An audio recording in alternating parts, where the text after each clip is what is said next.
Cette information livrée par l'armée nigériane est à prendre avec des pincettes et à mettre au conditionnel. Il n'y a pas de témoins indépendants pour vérifier les propos de Chris Olukabe, le porte-parole de l'armée du Nigeria. Mongolie, la zone où se serait située cette action, est à 125 km de la capitale de l'État du Borno, dans une zone qui n'est pas facile d'accès à cause de la menace terroriste. Et ensuite, la vigilance s'impose aussi, car dans un passé récent, des déclarations similaires avaient été démenties ensuite par la réalité. On se souvient par exemple que les militaires nigérians avaient annoncé à plusieurs reprises la mort d'Aboubacar Shekau, le leader de Boko Haram.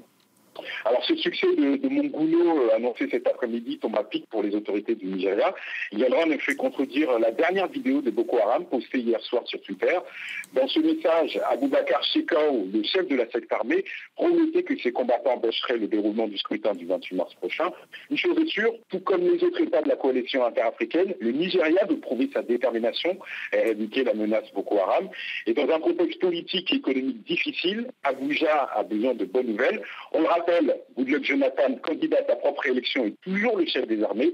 Et forcément, à moins de 6 semaines du premier tour des élections, le président en titre aurait intérêt à ce qu'il y ait enfin des résultats concrets dans la lutte contre Aboubacar Shekau et ses hommes.